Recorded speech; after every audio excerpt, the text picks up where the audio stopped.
અમદાવાદના મનપસંદ જીમખાનામાં ઈડીએ રેડ પાડી શંકાસ્પદ રોકડ વ્યવહારોને લઈને તપાસ હાથ ધરી। વહેલી સવારથી ઈડીના અધિકારીઓ તપાસ કરી રહ્યા છે। ઈડીની અલગ અલગ 8 ટીમ ગુજરાતમાં તપાસ કરી રહી છે। એન્ફોર્સમેન્ટ ડાયરેક્ટોરેટના દરોડા અમદાવાદના મનપસંદ જીમખાનામાં ઈડીએ તપાસ હાથ ધરી।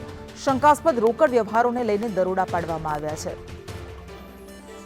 ઈડીની અલગ અલગ લોકસભાની ચૂંટણી પહેલા અમદાવાદ શહેરમાં એન્ફોર્સમેન્ટ ડિરેક્ટોરેટ દ્વારા દરોડાની કામગીરી હાથ ધરવામાં આવી છે। અમદાવાદ શહેરના દરિયાપુર વિસ્તારમાં આવેલા મનપસંદ જીમખાનામાં ઈડીની રેડ કરવામાં આવી છે, જેની અંદર સર્ચની કામગીરી હાલ અધિકારીઓ દ્વારા કરવામાં આવી રહી છે। આ જ પ્રમાણે અમદાવાદ શહેર અને ગ્રામ્યના અલગ અલગ વિસ્તારોમાં પણ ઈડીની ટીમો દ્વારા દરોડાની કામગીરી હાથ ધરવામાં આવી રહી છે। અમદાવાદ શહેરના રાણીપ, દરિયાપુર, છત્રાલ સહિતના જે વિસ્તારો છે ત્યાં આગળ ઈડીના અધિકારીઓ વહેલી સવારથી જ પહોંચી ગયા હતા અને દરોડાની કામગીરી હાથ ધરવામાં આવી રહી હતી। મહત્વનું છે કે આ દરોડાની કામગીરીની જો વાત કરવામાં આવે તો અનેક શંકાસ્પદ વ્યવહારો ઈડી દ્વારા ઝડપી પાડવામાં આવ્યા છે અને આ શંકાસ્પદ વ્યવહારોની તપાસ માટે જ આ દરોડાની કામગીરી છે ઈડી દ્વારા કરવામાં આવી રહી હોવાનું તપાસમાં સામે આવ્યું છે। ત્યારે દરોડાની કામગીરીના અંતે અનેક મોટા વ્યવહારો અને શંકાસ્પદ વ્યવહારોનો કોયડો ઉકેલાય તેવી પૂરેપૂરી શક્યતા સેવાઈ રહી છે।